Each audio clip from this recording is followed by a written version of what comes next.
Hey guys, welcome back to my channel. I'm Cascade. ഇന്ന് നമ്മൾ explain ചെയ്യാൻ പോകുന്നത് അസുറിൻ്റെ സെക്കൻഡ് പാർട്ടാണ്.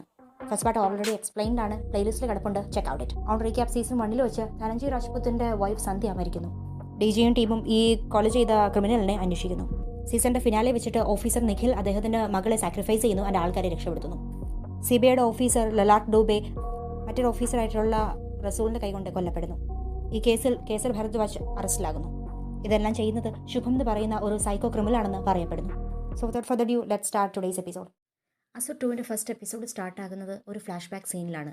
16 വർഷങ്ങൾക്ക് മുമ്പ് കൈത്തി എന്ന് പറയുന്ന ഉത്തർപ്രദേശിലെ ഒരു ഫോറസ്റ്റ് ഏരിയ. അവിടെ ഒരു നദിക്കരയിൽ ശുഭവും പിന്നെ 3 പേരും ഇരിപ്പുണ്ട്. ശുഭ അവരോട് ഒരു കഥ പറഞ്ഞുകൊണ്ടിരിക്കുകയാണ്. മഹാഭാരതത്തിന് ശേഷമുള്ള അർജുനന്റെ ഒരു സ്റ്റോറി. മഹാഭാരതത്തിനൊക്കെ ശേഷം ദ്വാരക നശിച്ചുകൊണ്ടിരിക്കുകയാണ്. ഇതറിഞ്ഞ അർജുനൻ അവിടെ എത്തി പ്രായമായിട്ടുള്ള ആൾക്കാരെയും സ്ത്രീകളെയും കുട്ടികളെയും ഒക്കെ രക്ഷപ്പെടുത്തി ഹസ്തിനപുരത്തിലേക്ക് കൊണ്ടുപോകാൻ നോക്കുന്നു.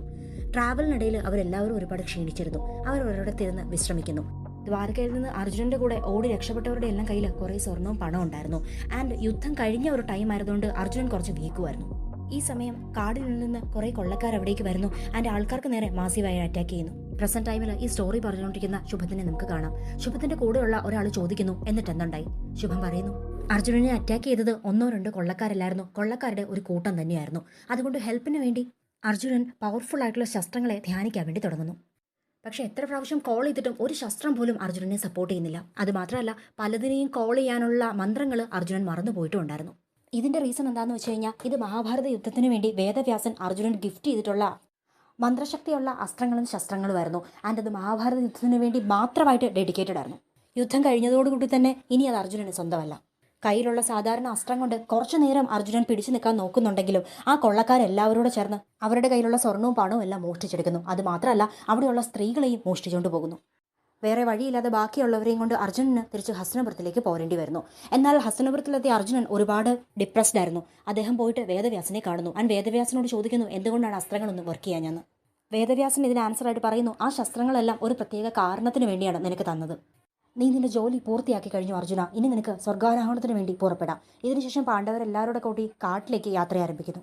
ഇതിനെ കൺക്ലൂഡ് ചെയ്തുകൊണ്ട് ശുഭ ഇങ്ങനെ പറയുന്നു, ഒരാളുടെ ജോലി കംപ്ലീറ്റ് ആയി കഴിഞ്ഞു കഴിഞ്ഞാൽ പിന്നീട് അയാൾ എർത്തിൽ നിൽക്കുന്നതിൽ പ്രത്യേകിച്ച് കാര്യമൊന്നുമില്ല. പിന്നീട് അയാളുടെ ശരീരവും ആത്മാവും എല്ലാം ഈ ലോകത്തിലെ ഒരു ഭാരം മാത്രമാണ്. ഇതും പറഞ്ഞ് ശുഭം വലിയൊരു കല്ലെടുത്ത് കൂടെയുള്ളയാളുടെ തലക്കെട്ടടിച്ച് അയാളെ കൊന്നുകളയുന്നു. ആൻഡ് അയാളുടെ ഡെഡ് ബോഡിക്ക് അരികിലിരുന്ന് കൈ കൂപ്പിക്കൊണ്ട് പറയുന്നു, നമ്മൾ ഒരുമിച്ചുള്ള യാത്ര ഇവിടം വരെ ഉണ്ടായിരുന്നുള്ളൂ. ഇനി നിനക്ക് പോകേണ്ടത് ഒറ്റയ്ക്കാണ്. ആൻഡ് അത് ഒരുപാട് ഹാപ്പിനെസ് ഉള്ളൊരു ജേർണി ആയിരിക്കും. ശുഭ അവിടെ നിന്ന് എഴുന്നേറ്റ് ബാക്കിയുള്ള 2 പേരെയും നോക്കി പറയുന്നു, ഇനിയുള്ള നമ്മളുടെ യാത്രയിൽ ജഗദീഷിന്റെ ഒരാവശ്യമില്ലായിരുന്നു. പക്ഷെ നിങ്ങളെ 2 പേരെയും ഇനി എനിക്ക് വേണം. ഇത് കേട്ട ഉടനെ അവന്റെ കൂടെ ഉണ്ടായിരുന്ന 2 പേരും പേടിച്ചിട്ടുണ്ടായിരുന്നു. ബട്ട് അവിടെ കുനിഞ്ഞ് ശുഭനെ അക്സെപ്റ്റ് ചെയ്തുകൊണ്ട് നിലത്തിരിക്കുന്നു.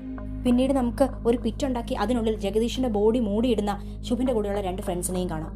ശുഭം അവരോടായിട്ട് പറയുന്നു, കലയുഗത്തിന്റെ അവസാനം ഒരു യുദ്ധം ഉണ്ടാകും. ആൻഡ് ആ യുദ്ധം ഏകദേശം അടുത്ത് വന്നിട്ടുണ്ട്. അവിടുന്ന് കട്ടായിട്ട് പ്രസന്റ് ടൈമിൽ നമുക്ക് ഡൽഹി കാണാം. അവിടെ ഒരു വളരെ വലിയ സ്ട്രൈക്ക് നടക്കുകയാണ്. ആൻഡ് ആ സ്ട്രൈക്കിന്റെ മോട്ടോ ഇതാണ്, അറസ്റ്റിലുള്ള കേസറിനെ വെറുതെ വിടണം. കേസർ സേവ് ക്യാമ്പയിനായിട്ട് ആ സ്ട്രൈക്ക് വളർന്നിട്ടുണ്ടായിരുന്നു. സോഷ്യൽ മീഡിയ അതിനെ ഏറ്റെടുത്തിട്ടുണ്ടായിരുന്നു. അതുകൊണ്ട് തന്നെ CBIക്ക് അത്യാവശ്യം നല്ല പ്രഷർ ഉണ്ടായിരുന്നു കേസറിനെ റിലീസ് ചെയ്യാൻ. CBI അക്യൂസ് ചെയ്യുന്നു കേസറിന് മേൽ മർഡർ ചാർജസ് ഉണ്ടെന്ന്. എന്നാൽ മീഡിയയും പബ്ലിക്കും അതിന് പ്രൂഫ് ചോദിക്കുന്നു. 2 മാസമായിട്ടും CBIക്ക് അതിനൊരു പ്രൂഫ്സും ഉണ്ടാക്കാൻ സാധിച്ചിട്ടില്ല. ജനങ്ങളെ സംബന്ധിച്ച് CBI ട്രാപ്പിലാക്കപ്പെട്ട ഒരു പാവം ചെറുപ്പക്കാരനായിരുന്നു കേസർ. പിന്നീട് നമുക്ക് കേസറിനെയും അവൻ്റെ ലോയറിനെയും കാണാം. അവനിപ്പോൾ അറസ്റ്റിലാണ്. ആൻഡ് അവൻ്റെ ലോയർ ജഡ്ജിനോട് വന്ന് സംസാരിക്കുകയാണ്. കേസറിന് മേൽ ചുമത്തിയിട്ടുള്ള മർഡർ കേസിൻ്റെ ഒരേ ഒരു സാക്ഷി എന്ന് പറയുന്നത് DJ മാത്രമാണ്. ആൻഡ് DJക്ക് മേൽ ഇപ്പോൾ ഒരുപാട് കേസസ് ഉണ്ടെന്ന് താനും. CBIക്ക് ഇതുവരെ കേസറിനെതിരെ ഒരു എവിഡൻസും കൊണ്ടുവരാനും സാധിച്ചിട്ടില്ല. ആൻഡ് ഇതിനെപ്പറ്റി സംസാരിക്കാൻ വേണ്ടി DJ ജഡ്ജിനടുത്തേക്ക് വന്നിട്ടുമില്ല. CBIയുടെ ലോയർ പറയുന്നു DJയുടെ ഹെൽത്ത് കണ്ടീഷൻ ഓക്കെ അല്ല. ജഡ്ജി പറയുന്നു 7 ദിവസം കൂടെ സമയം തരാം. അതിനുള്ളിൽ DJ വന്ന് പ്രൂഫ്സ് തന്നിട്ടില്ല എന്നുണ്ടെങ്കിൽ കേസറിന് ജാമ്യം കൊടുക്കും. അല്ലാതെ വേറെ വഴിയില്ല. പബ്ലിക്കിൽ നിന്ന് നല്ല പ്രഷറുണ്ട്. ജഡ്ജിന്റെ റൂമിന് വെളിയിൽ ശശാങ്ക് CBIയുടെ ഓഫീസർ കേസറിനോട് പറയുന്നു, നിന്നെ ഒരിക്കലും ഞങ്ങൾ വെളിയിൽ വിടില്ല. കേസർ പറയുന്നു, ഞാൻ എവിടെയാണോ ഉണ്ടാകേണ്ടത് ഞാൻ അവിടേക്ക് പോവുക തന്നെ ചെയ്യും. ആൻഡ് എന്നെപ്പറ്റി ആലോചിക്കാതെ മുന്നോട്ടുള്ള കാര്യങ്ങളെപ്പറ്റി നിങ്ങൾ ആലോചിക്കുന്നതായിരിക്കും നല്ലത്. ഇതും പറഞ്ഞ് കേസർ ഇവിടെ നടന്നു പോകുന്നു. ഈ ഒരു സീൻസിലൊന്നും കാണാത്ത DJയെ നമുക്ക് അടുത്തതായിട്ട് കാണാം. അയാൾ ഇപ്പോൾ ഉള്ളത് ഹിമാചൽ പ്രദേശിലെ ഒരു ബുദ്ധിസ്റ്റ് സെന്ററിലാണ്. അവരതിനെ വിളിക്കുന്നത് ധർമ്മശാല എന്നൊക്കെയാണ്. DJ അവിടെ എന്തോ ജോലി ചെയ്തുകൊണ്ടിരിക്കുകയാണ്. ഈ സമയം ധർമ്മശാലയിൽ നിന്ന് ഒരു കുട്ടി ഇറങ്ങി വരുന്നു. ആൻഡ് DJയുടെ അടുത്ത് DJയോട് പറയുന്നു, നിങ്ങൾ ഒരുപാട് വിഷമിച്ചാണ് ഇരിക്കുന്നത്.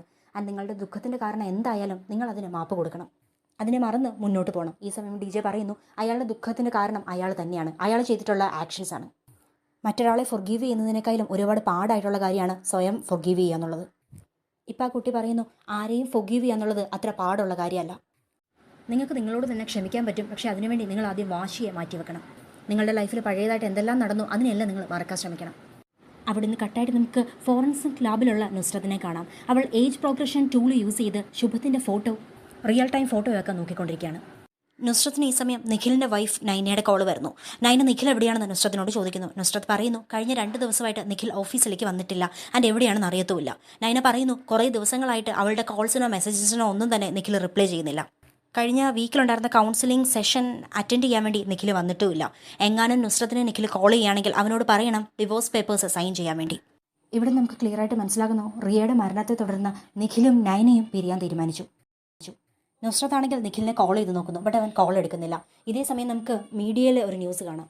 CBI ഓഫീസർ നിഖിൽ നായർ അവൻ്റെ മകളെ സാക്രിഫൈസ് ചെയ്ത് സിറ്റിയിലുള്ള 3 സിറ്റിസൺസ് ലൈഫ് സേവ് ചെയ്തു. ഇതും പറഞ്ഞ് മീഡിയ അതിനൊരു സെലിബ്രേഷനാക്കി മാറ്റിക്കൊണ്ടിരിക്കുകയാണ്. നിഖിലിൻ്റെ ഡെഡിക്കേഷനെ പറ്റി പറഞ്ഞ് ഡിസ്കഷനും ഡിബേറ്റും ഒക്കെ TV-യിൽ നടക്കുന്നുണ്ട്.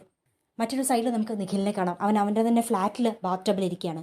നിഖിൽ ഈ സമയം വല്ലാത്തൊരു സ്റ്റേജിലാണ്. അവൻ ഒരു തരത്തിൽ ഹാലൂസിനേറ്റ് ചെയ്യാൻ തുടങ്ങുമായിരുന്നു. അവന് ചുറ്റും അവൻ്റെ മകൾ റിയെ അവന് കാണാൻ പറ്റുന്നു. അവൾ അവനെ വിളിക്കുന്ന പോലെയും അവന് തോന്നുന്നു. ഇതേ സമയം നുസ്രത്ത് നിഖിലിനെ അന്വേഷിച്ച് അവൻ്റെ ഫ്ലാറ്റിലേക്ക് വരുന്നു. അവൾ ഡോറ് നോക്ക് ചെയ്യുന്ന സമയത്ത് നിഖിലിന് തോന്നുന്നു അവനെ വിളിക്കുന്നത് റിയയാണെന്ന്. റിയ അവൻ്റെ ഹലൂസിനേഷനിൽ അവനോട് വീണ്ടും വീണ്ടും ചോദിച്ചുകൊണ്ടിരിക്കുകയാണ് എന്തിനാണ് അവളെ കൊല്ലാൻ കൊടുത്തതെന്ന്. ബാത്ടബിൽ ഈ സമയം വെള്ളം നിറയുന്നു. നിഖിലിന് ശ്വാസം എടുക്കാൻ പറ്റുന്നില്ല. ഈ സമയം നുസ്രത്ത് എങ്ങനെയൊക്കെയോ വീടിനുള്ളിൽ വന്ന് നിഖിലിനെ ബാത്ടബിൽ നിന്ന് രക്ഷപ്പെടുത്തുന്നു. മറ്റൊരു സൈഡിൽ CBIയുടെ മെയിൻ ഓഫീസറെ നമുക്ക് കാണാം, ശശാങ്ക്. ജഡ്ജിൻ്റെ റൂമിന് വെളിയിൽ വെച്ച് കേസറിനോട് സംസാരിച്ചതിനെ പറ്റി ശശാങ്ക് ആലോചിച്ചുകൊണ്ടിരിക്കുകയാണ്. അയാളെ കാണാൻ വേണ്ടി അവിടേക്ക് ഒരു ലേഡി വരുന്നു. അവരുടെ പേര് ഇഷാനി എന്നാണ്. FBI-യിൽ നിന്ന് ഈ കേസിലേക്ക് ജോയിൻ ചെയ്യാൻ വേണ്ടി പുതുതായിട്ട് വന്ന റിക്രൂട്ട്മെൻറ്റാണ്. ഇഷാനി പറയുന്നു, കുറേ ദിവസങ്ങളായിട്ട് അവൾ ഈ കേസിനെ പറ്റി തന്നെ ഫോക്കസ് ചെയ്തുകൊണ്ടിരിക്കുകയായിരുന്നു, അതിനെപ്പറ്റി പഠിച്ചുകൊണ്ടിരിക്കുകയായിരുന്നു.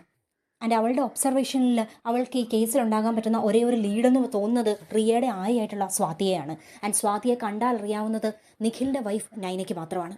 ആൻഡ് ലലാഡിൻ്റെ മർഡർ കേസിൽ ഇഷാനിക്ക് കുറേ സംശയങ്ങളുണ്ട്. ആൻഡ് അവളുടെ സംശയം നേരെ ചെന്ന് നിൽക്കുന്നത് റസൂലിലാണ്. ഇഷാനി പറയുന്നു, നേരത്തെ ഒരു കേസിൽ അവൾ ലലാഡിൻ്റെ കൂടെ വർക്ക് ചെയ്തിട്ടുണ്ട്. ലലാഡ് ഒരു തരത്തിൽ അവളുടെ മെൻറ്ററുമാണ്. അതുകൊണ്ട് ലലാഡിൻ്റെ കേസ് അവൾ വളരെ സീരിയസ് ആയിട്ടാണ് എടുക്കുന്നത്. ശശാന്ത് ചോദിക്കുന്നു, റസൂലിനെ സംശയിക്കേണ്ട എന്ത് കാര്യമാണുള്ളത്? ലലാഡിൻ്റെ കേസിൽ എല്ലാ കാര്യവും പെർഫെക്റ്റ് ആണ്. ഇഷാനി പറയുന്നു, അതാ പ്രോബ്ലം. ലലാഡിൻ്റെ മർഡർ കേസിൽ റസൂൽ കൊടുത്തിട്ടുള്ള മൊഴി അനുസരിച്ച് എല്ലാം എക്സാക്ട്ലി സെയിം മാച്ചിങ് ആണ്. ലലാഡ് സാർ എപ്പോഴും പറയുമായിരുന്നു 100% സ്റ്റോറിയും അതിൻ്റെ എവിഡൻസുമായിട്ട് മാച്ച് ചെയ്യുന്നുണ്ടെങ്കിൽ അതിൻ്റെ അർത്ഥം അതൊരു നുണക്കഥയാണെന്നാണ്. ഇഷാനി റസൂലിനെ ഒബ്സർവേഷനിൽ വെക്കണമെന്ന് ശശാങ്കിനോട് പറയുന്നു. ശശാങ്ക് ഈ സമയം പറയുന്നു, റസൂൽ ഓൾറെഡി നമ്മുടെ ടീമിലുള്ള ഒരാളാണ്. അയാളെ സസ്പെക്ട് ചെയ്യുക എന്ന് പറയുന്നത് അത്ര ഈസി ആയിട്ടുള്ള കാര്യമല്ല. ആൻഡ് ടീം അതിനെ സമ്മതിക്കത്തുമില്ല. ശശാങ്ക് ഇഷാനിയോട് പറയുന്നു, നീ റസൂലിനെ പറ്റി വിട്ടിട്ട് നൈനെ പറ്റി നോക്ക്. ഇതേ സമയം മറ്റൊരു സൈഡിലുള്ള നൈനെ നമുക്ക് കാണാം. കുട്ടിയുടെ മരണത്തോടു കൂടി തന്നെ നൈനെ ഒരുപാട് എലോൺ ആയിട്ടുണ്ടായിരുന്നു. അവൾ നിഖിലുമായിട്ട് ഡിവോഴ്സിന് അപ്ലൈ ചെയ്യുന്നു. നിഖിലിനെ കൊണ്ടോ CBIയുടെ ആൾക്കാരെ കൊണ്ടോ റിയയെ രക്ഷിക്കാൻ കഴിയാത്തതുകൊണ്ട് അവൾ നിഖിലിനെയോ CBIയെയോ ഇപ്പോൾ വിശ്വസിച്ചിട്ടില്ല. അതുകൊണ്ട് അവൾ അവളുടെ സൈഡിൽ നിന്ന് റിയയുടെ മരണത്തിന് ഉത്തരവാദിയായിട്ടുള്ള ആൾക്കാരെ കണ്ടുപിടിക്കാൻ വേണ്ടി ശ്രമിക്കുകയാണ്. ആസ് എ വ്യൂവർ ലാസ്റ്റ് സീസണിൽ വെച്ച് തന്നെ നമുക്കറിയാം നൈന നല്ലൊരു ഹാക്കറാണ്. അവളുടെ വീട്ടിൽ റിയയെ നോക്കാൻ വേണ്ടി നിന്നിട്ടുണ്ടായിരുന്ന സ്വാതി എന്ന് പറയുന്ന മെയ്ഡിനെ അവൾ ട്രേസ് ചെയ്യുന്നുണ്ട്. എന്നാൽ കഴിഞ്ഞ 2 മാസമായിട്ട് സ്വാതിയെപ്പറ്റി എന്തെങ്കിലും ഇൻഫർമേഷൻ കണ്ടുപിടിക്കാൻ വേണ്ടി നൈനയെ കൊണ്ട് സാധിച്ചിട്ടില്ല. അങ്ങനെയിരിക്കെ നൈനയ്ക്ക് ഒരു വീഡിയോ ഫുട്ടേജ് കാണാൻ വേണ്ടി പറ്റുന്നു. അതൊരു ATM സെൻറ്ററിലായിരുന്നു. അതിനുള്ളിലേക്ക് സ്വാതി വരികയും കുറേ എമൗണ്ട് വിഡ്രോ ചെയ്തുകൊണ്ട് പോകുകയായിരുന്നു അത്. നൈന പെട്ടെന്ന് തന്നെ ആ ലൊക്കേഷൻ ട്രേസ് ചെയ്യാൻ വേണ്ടി നോക്കുന്നു. മറ്റൊരു സൈഡിൽ നമുക്ക് നിഖിലിനെ കാണാം. നിഖിൽ പറയുന്നു, റിയയുടെ മരണത്തെ തുടർന്ന് അവൻ ഒരുപാട് ഗിൽറ്റി ആയിട്ടാണ് ഫീൽ ചെയ്യുന്നത്. അവനെപ്പോലെ സെൽഫിഷ് ആയിട്ടുള്ള ഫാദർ മറ്റെവിടെയും കാണില്ല. അവൻ എന്തിനൊക്കെയോ വേണ്ടി അവൻ്റെ കുട്ടിയെ തന്നെ സാക്രിഫൈസ് ചെയ്തു. നുസ്രത്ത് നിഖിലിനോട് പറയുന്നു, നിനക്കിപ്പോഴും റിയയെ കാണാൻ പറ്റുന്നുണ്ടെങ്കിൽ, അവളെ ഹലൂസിനേറ്റ് ചെയ്യാൻ പറ്റുന്നുണ്ടെങ്കിൽ അതിൻ്റെ അർത്ഥം റിയ ഇപ്പോഴും നിൻ്റെ കൂടെ തന്നെയുണ്ടെന്നാണ്. നീ അവളെ ഓർത്ത് വെപ്റ്റ് ചെയ്യുകയല്ല വേണ്ടത്. അവളുടെ മരണത്തിന് ആരാണോ ഉത്തരവാദി അവനെ നിയമത്തിന് മുൻപിൽ കൊണ്ടുവരികയാണ്. നീ നമ്മുടെ ടീമിലെ ഏറ്റവും റെസ്പോൺസിബിൾ ആയിട്ടുള്ള ഒരു മെമ്പറാണ്. നീ ഇങ്ങനെ ഇരുന്നാൽ കേസ് എങ്ങനെ തെളിയുന്നത്? ഇതെല്ലാം പറഞ്ഞുകൊണ്ടിരിക്കെ നിഖിലിൻ്റെ ഫോണിലേക്ക് ഒരു മെസ്സേജ് വരുന്നു. പഴയതുപോലെ തന്നെ അതൊരു കോർഡിനേറ്റ് ആയിരുന്നു. നിഖിലും നുസ്രത്തും അപ്പം തന്നെ കോർഡിനേറ്റ്സ് കണ്ട് ഞെട്ടുന്നു. ആൻഡ് അവരതിനെ ട്രേസ് ചെയ്യാൻ വേണ്ടി തുടങ്ങുന്നു.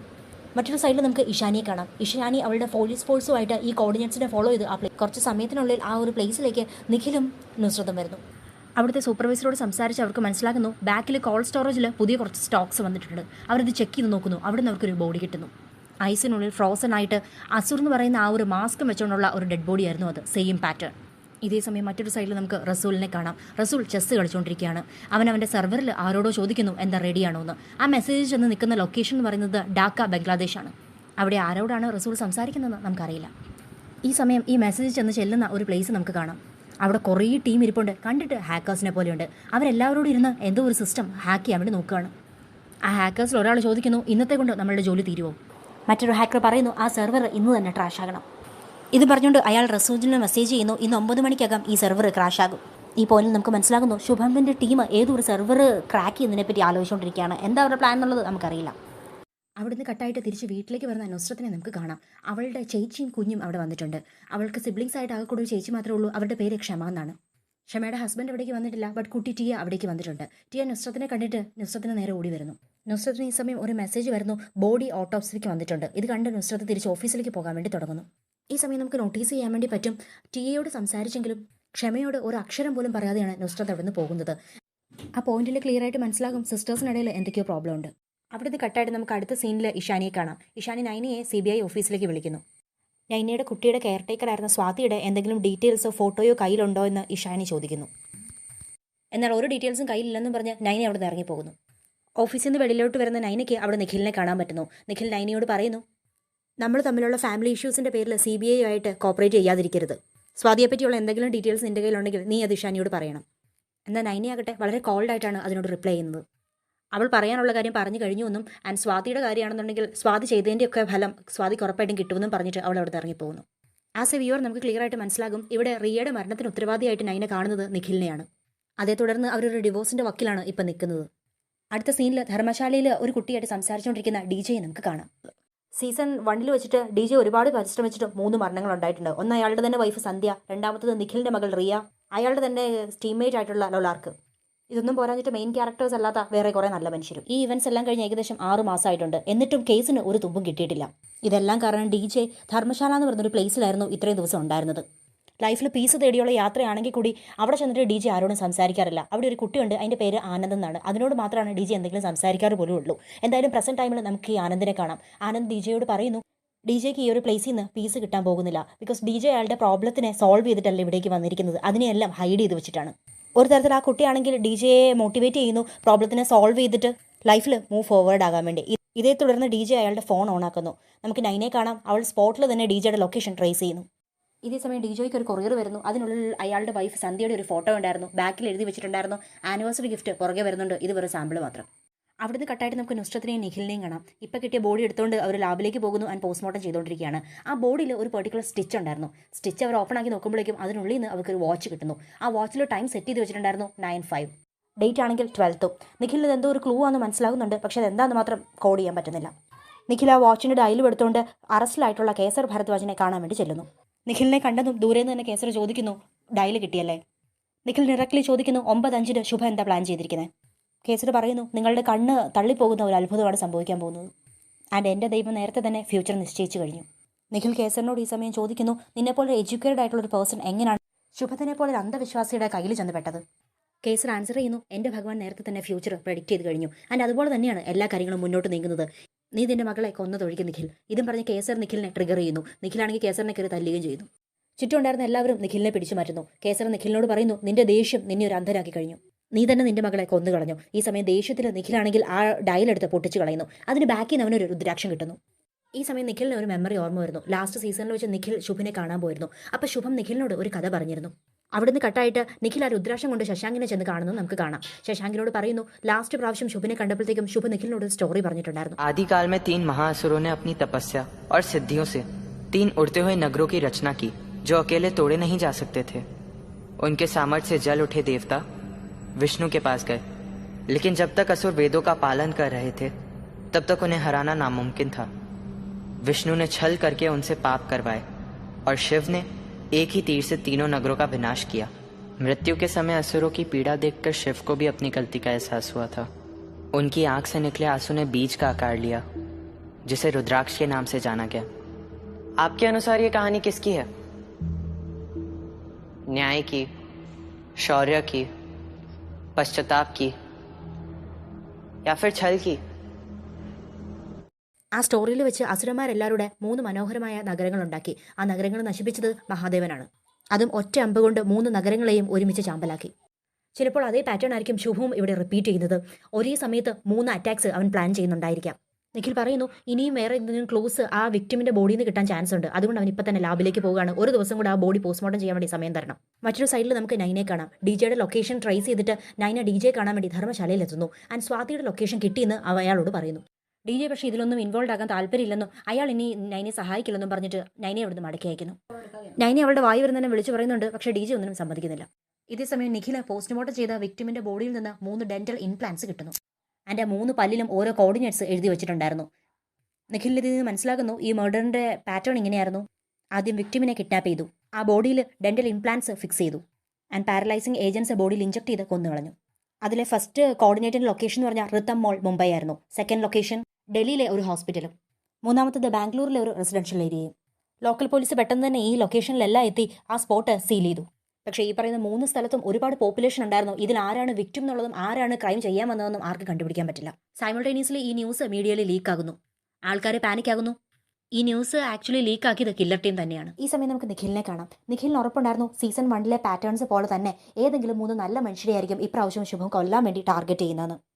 ആൻഡ് ആ 3 പേരും ധനിഷ്ഠ നക്ഷത്രം, ദാറ്റ് മീൻസ് അവിട്ടം നക്ഷത്രത്തിലുള്ളവരാണെന്നും നിഖിലിന് തോന്നുന്നു. നിഖിൽ പെട്ടെന്ന് തന്നെ റസൂലിനോട് ഈ 3 ലൊക്കേഷനിലുള്ള ഈ പറഞ്ഞ അവിട്ടം നക്ഷത്രത്തിലുള്ള ആൾക്കാരുടെ ലിസ്റ്റ് ഉണ്ടാക്കാൻ വേണ്ടി പറയുന്നു. റസൂലാണെങ്കിൽ ഇത് ഒരുപാട് പോപ്പുലേറ്റഡ് ആയിട്ടുള്ള ഏരിയാസ് ആണെന്നും പെട്ടെന്ന് ലിസ്റ്റ് ഉണ്ടാക്കുക നടക്കുകയെന്നും പറയുന്നു. ഇതെല്ലാം ഇവർ ചെയ്തുകൊണ്ടിരിക്കുന്ന സമയം തന്നെ 9:05 ആകുന്നു. ഒറ്റ സെക്കൻഡ് കൊണ്ട് ഇന്ത്യയിലുള്ള എല്ലാ ടെലികാസ്റ്റിംഗ് സ്ക്രീൻസും ഹാക്ഡ് ആകുന്നു. ഒരു ലൈവ് വീഡിയോ അതിൽ എയർഡ് ആകാൻ വേണ്ടി തുടങ്ങുന്നു. ശുഭ എന്ന് ക്ലെയിം ചെയ്തുകൊണ്ട് അസുറിന്റെ ഒരു മാസ്ക് വെച്ച ആളായിരുന്നു സ്ക്രീനിലുണ്ടായിരുന്നത്. അയാൾ പറയുന്നു ഇപ്പം തന്നെ 3 പേര് മരിക്കും, ആ 3 പേരും നല്ലവരായിരിക്കും. ആൻഡ് അയാൾ ഓപ്പൺലി ഭഗവാനെ ചാലഞ്ച് ചെയ്യുന്നു. ഇത് മാത്രമല്ല, ഇപ്പം വിക്ടിംസ് ആകാൻ പോകുന്ന 3 പേരുടെ ലൈവ് വീഡിയോസും സ്ക്രീനിൽ ഡിസ്പ്ലേഡ് ആകുന്നു. അയാൾ 3 മിനിറ്റിൻ്റെ ഒരു ടൈമർ സെറ്റപ്പ് ആക്കിയിട്ട് പറയുന്നു ഇപ്പം തന്നെ അവരെല്ലാം മരിച്ചു പോകും. CBI ടീമും ലോക്കൽ പോലീസും എല്ലാം ഒരുപാട് ശ്രമിക്കുന്നുണ്ടെങ്കിലും ആ ലൈവ് വീഡിയോയിൽ വെച്ച് ആ 3 പേരും 3 മിനിറ്റിനുള്ളിൽ മരിച്ചു പോകുന്നു. 3 പേരുടെയും ഡെത്ത് റീസൺ സെയിം ആയിരുന്നു, ഒരു ഹാർട്ട് അറ്റാക്ക് ഒക്കെ വന്ന പോലെ. അതിൽ ആദ്യത്തേത് ജീവകാരുണ്യ പ്രവർത്തനങ്ങൾക്കൊക്കെ പേര് കേട്ട ഒരു പബ്ലിക് ഫിഗർ ആയിരുന്നു. രണ്ടാമത്തേത് പ്രഗത്ഭനായിട്ടുള്ള ഒരു ഡോക്ടറും, മൂന്നാമത്തേത് സോഷ്യൽ സർവീസ് ഒക്കെ ചെയ്യുന്ന ഒരു ഗേളും. ആ മാസ്ക് വെച്ച ആൾ പറയുന്നു, നോക്കൂ, നിങ്ങളെ രക്ഷിക്കാൻ വന്നവർ വെറുതെ കയ്യും കെട്ടി നോക്കി നിൽക്കുകയാണ്. നിങ്ങൾ എപ്പോഴും രക്ഷിക്കുമെന്ന് സ്വയം ക്ലെയിം ചെയ്യുന്ന നിങ്ങളുടെ ആ ദൈവവും ഇപ്പോൾ വന്നിട്ടില്ല. ഇത് കലിയുഗമാണ്, ഇവിടെയെല്ലാം ഹാൻഡിൽ ചെയ്യുന്നത് കലിയാണ്. ഈ സമയം മറ്റൊരു സൈഡിൽ നമുക്ക് DJയെ കാണാം. അയാളുടെ സ്ക്രീനിൽ ഈ കാര്യങ്ങളെല്ലാം കണ്ടുകൊണ്ടിരിക്കുകയാണ്. അയാൾ ഇതെല്ലാം കണ്ടിട്ട് തീരുമാനിക്കുന്നു നൈനയുടെ കൂടെ തിരികെ പോകാൻ വേണ്ടി. ആൻഡ് ഇവിടെ കൊണ്ട് എപ്പിസോഡ് 1 എൻഡ് ആകുന്നു.